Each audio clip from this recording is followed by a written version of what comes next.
Hey everybody, welcome to the Addiction Unlimited podcast, where you get to learn everything you want to know about addiction and recovery.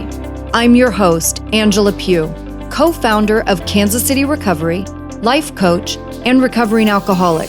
To learn more about me, you can listen to episode 0 on your podcast app or find us on the web at addictionunlimited.com. Hello, my friends. Welcome to the Addiction Unlimited podcast. I'm your coach, Angela Pugh, here to break down the process of getting sober and staying sober so you can be free from the trap of drinking too much. And I should probably tell you too, we're going to be running a very short special for the 2K coming up. And I would urge you to take advantage of it if it's something you've been thinking about. I can't give away all the secrets, but keep your eyes on your inbox because that's where you'll find all the juicy details. It is a commitment, and I know many of you have been thinking about doing that program for a long time. I can't tell you how many of you sign up for free consultations for the 2K and then ghost me. Seriously. And I'm sure you don't follow through on the consultation for a lot of reasons. You're probably still drinking or scared to make a real commitment to changing your life, scared to face the truth, scared what people will think, scared to make the investment in yourself, scared you'll fail. Just know that we are here when you're ready. And if you feel like you are ready and you're so exhausted by the drunken roller coaster and you know you have to do something to make a change before it gets any worse, then I will tell you that this is the time to move forward. And again, I can't give away all the secrets, but trust me when I say, if you've been thinking about the 2K for a while, you will want to get in on it now. So watch your inbox for more info. I love you guys. I want you to be happy and healthy and to feel good about yourself. And I know how awful it is to be battling this thing in those very beginning stages and how lonely it feels. And it's like you don't even know where to start. So just start here. And this conversation actually leads me perfectly into the topic for today's episode. There's a saying that floats around all over the internet. I've seen it a million times, and it is so powerful. And I saw it the other day, and it always kind of sticks with me, right? But the other day, for whatever reason, it just really struck a chord. And the saying is, I would rather go through life sober, believing I'm an alcoholic, than go through life drunk, trying to convince myself that I'm not. This seriously almost takes my breath away. I have no idea who said it or where it comes from. I've seen it hundreds of times over the years, and it just strikes such a deep chord with me. You know, I was never a person in denial. I never tried to convince myself I wasn't an alcoholic because I don't really care about the word or the label. I don't know that I thought about it all that much at all, honestly. I definitely didn't know everything I know now after years of school and teaching recovery and speaking all over the nation. Like, I didn't have all this knowledge when I was in my own battle, but I knew that I didn't drink like other people. And you guys have heard me talk about that a lot on these episodes I just recognized that my relationship with alcohol was different. My attachment to alcohol was different. And when I say different than other people, okay, I knew I didn't drink like other people. When I say other people, I don't mean my friends, because all of my friends were drunks like me, and I knew they didn't drink like other people either. Like, I had I guess I did have a few friends, like way back early on. I had a few friends that weren't total alcoholics, but they still drank in a different way. I knew that alcohol was more important to me than it was to the rest of the world. I knew I did it too much. I knew I didn't like myself because I was doing it too much. And I knew I would be better off if I stopped. So take out the word alcoholic. I don't care about the word. I was just clear that I didn't do it right. And let me read this again. I would rather go through life sober, believing I'm an alcoholic, than go through life drunk, trying to convince myself that I'm not. The absolute worst part of my whole drinking life was when I knew I needed to stop 100%, but I couldn't get myself to do it. And I went through all the drama and chaos of trying to convince myself that I didn't have to stop 100%. You know what I'm talking about.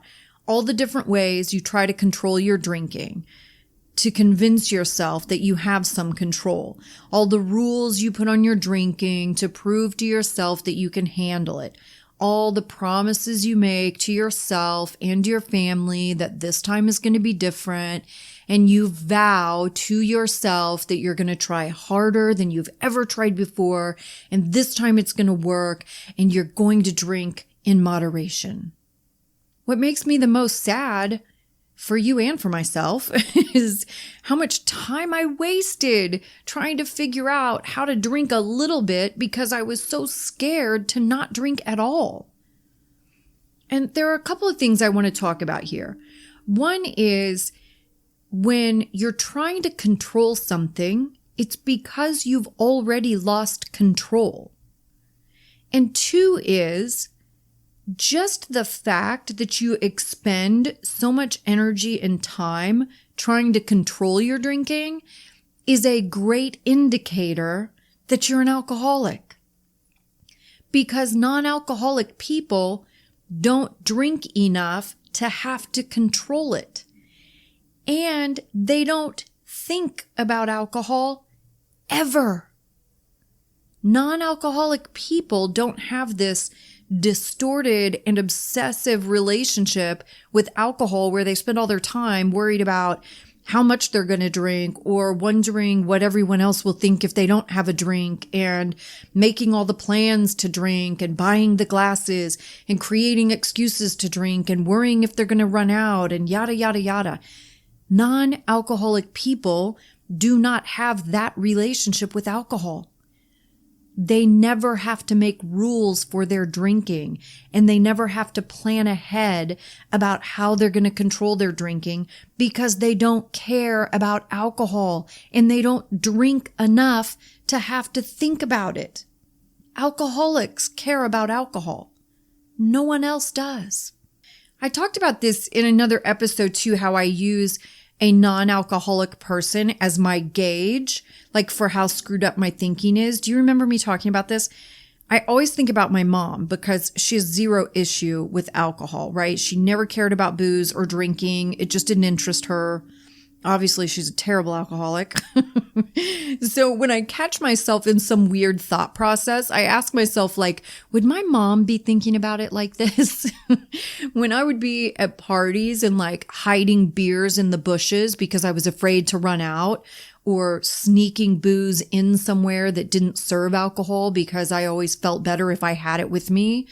In those moments, I would think, would my mom be doing this right now? And that's when you realize how crazy you really are because our way of thinking becomes so normal to us that we are desensitized to how messed up it really is.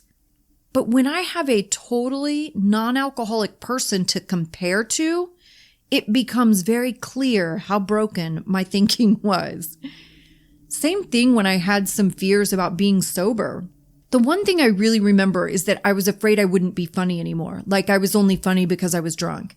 And I thought, does my mom worry that she won't be funny if she doesn't have a drink or 12? Because let's be honest, I was never having a drink. Absolutely not, because she doesn't depend on alcohol to create her whole life. Like, no, she was not sitting around worried about not being funny because she doesn't have a drink. Is my mom sitting around wondering if she'll never have fun without drinking? Heck no, because she doesn't rely on alcohol to create fun for her. She's a normal, functioning human being who has a whole life that doesn't revolve around alcohol. My mom doesn't know the best liquor stores to go to for the best price on certain booze. She doesn't know which liquor stores carry certain wines. She doesn't know how much a bottle of wine costs or what is expensive or not expensive. She doesn't know who sells alcohol on Sunday and who doesn't, or what the liquor store hours are, or the names of the people who work in the liquor stores, because none of that is normal. And I don't like using the word normal, but I need you to understand my point here. None of these things indicate a normal relationship with alcohol. I want you to recognize how much time you're spending trying to convince yourself you don't have a problem with alcohol. How many times have you put rules around your drinking? You'll only drink on the weekends. You'll never drink more than 4 drinks in a night. You'll only drink after 5 p.m. You'll just have a couple of glasses of wine with dinner. You'll only drink after the kids are asleep. You'll drink a glass of water between every drink. You'll only drink wine or beer, but no liquor. You'll only drink 1 drink an hour. You'll only drink a couple of times a year on special occasions or on vacation. Does any of this sound familiar? Do you think my mom has any of these rules in place around her drinking? No. And if she did, I'd be taking her to rehab right now. And I've told her that, by the way. I've told my dad the same thing. Neither one of them drink, but... And the most sad part of all of this is how much time we waste playing these games with ourselves, wanting so badly to convince yourself that you don't have a problem, that you're willing to waste another 6 months or another year of your life trying to prove it. In the meantime, in that 6 months or year that you're investing trying to convince yourself you don't have a problem, you continue to suffer. Your family suffers, your kids suffer, your job suffers, you feel like crap, you get more and more angry with yourself after every failed attempt, you continue to create chaos and drama in your life. And for what? Because you think you can't live without alcohol? Well, here's a truth bomb for you. It's not doing you any favors. So what are you really committed to? Hurting yourself? Hating yourself? Or is it your ego? Are you so concerned with what other people will think of you if you aren't drinking? How will people act? How will they treat you? What will they say? Will they be supportive? All of this is your ego, worried about how you will look to other people or what they will think about you. When we are unhealthy people, we usually surround ourselves with other unhealthy people. Do you really want to gauge your life on what unhealthy people think of you? Worry, for once, about what you think of you. Make decisions in your life that you are proud of. We all want our friends and family to support us in our sobriety, but it's not their job. They are perfectly allowed to have their own thoughts and opinions on things. They are perfectly allowed to think maybe you don't have a problem, and they are perfectly allowed to continue drinking themselves. Sometimes our friends and families don't realize the level of our problem because we're such good liars and we hide it from them. And it's so interesting to me because we go to such great lengths to hide it from them. And then I hear everybody want to complain about their family telling them they might not have a problem. But you should understand that because you spent so much time hiding it from them. So, of course, some people are going to have families that are like, really? You think it's that bad? I know my family knew that I drank a lot. They definitely had no idea to what extent. But I think probably too because I crashed my car. Like nobody questioned me stopping drinking, right? Like nobody argued with my choice. But your family is perfectly allowed to have their own thoughts and opinions on things, and they are perfectly allowed to continue drinking themselves. You know, some of us have families that won't drink around us. Some of us have families that will continue with their regular activities. And in that situation, it becomes my responsibility to protect myself. And sometimes I have to draw healthy boundaries for me that kind of take me away from friends or family and people that I care about that I normally would hang out with. But if I'm making a big change that's very important to me, I promise you, I am not going to sacrifice myself to make you more comfortable than I am. Like, this is my life. I am going to protect me. And if I need to draw some boundaries and I need to not participate in some things while I'm getting comfortable and figuring my own stuff out, bet I'm going to draw the boundaries and I'm not going to participate. I'm also not going to care what anyone thinks about it. Because this is my life. I have to wake up with me every day the rest of my life. I am going to protect me. And you are perfectly allowed to limit your time with them for a while. You are perfectly allowed to make changes in your life to better yourself. Do you worry about all their opinions when you want to get a better job or have kids or buy a new car? And I'm sure when you had kids, you made huge changes in your life that were difficult. Making this change is no different than making any other change. It takes some getting used to.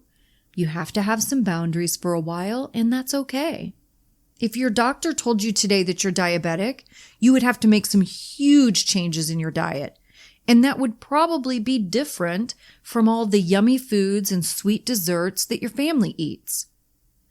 But are you going to sit around and whine and wonder what they're going to think about you because you can't eat the cake anymore? Are you going to continue eating the cake just to make them more comfortable? I sure the heck hope not. And cake is just as socially acceptable as alcohol. But you see how twisted our thinking gets about alcohol? Because so many of you will continue drinking just to avoid the discomfort of being different than your family. But if it was diabetes and sugar, you wouldn't do that, right? It's insane. Well, it's equally insane with alcohol. When you put it in perspective, it sounds crazy. If you had celiac disease, you aren't going to sit around the dinner table and force yourself to eat gluten just to fit in. You're going to get through the discomfort of making the change. You're going to make the right decision for yourself to keep yourself well, and you're going to be fine. Do you really want to continue on this path of feeling like crap, trying to convince yourself you can get control of something you have no control over while you suffer mentally and emotionally and physically? I mean, that's a big sacrifice to make for alcohol. This is another thing to think about here. Your level of commitment to continue drinking. Look how much time and energy you put into trying to control it. How many months and years you stay on that roller coaster, trying so hard to convince yourself that you'll figure it out. The definition of insanity, doing the same thing over and over again, expecting a different result. You're willing to try over and over and over to control your drinking.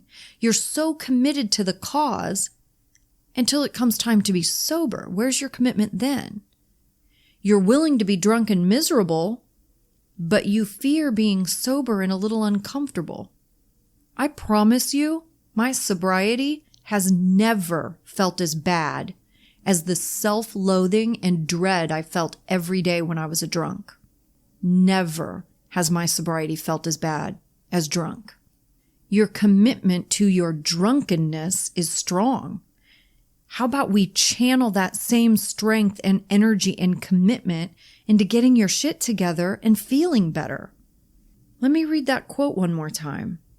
I would rather go through life sober, believing I'm an alcoholic, than go through life drunk, trying to convince myself that I'm not. And for those of you that get hung up on the word alcoholic, get over it. That's your ego. And to be honest, it's a little offensive. Like you're saying there's something wrong with me that I'm an alcoholic or you're too good to be an alcoholic.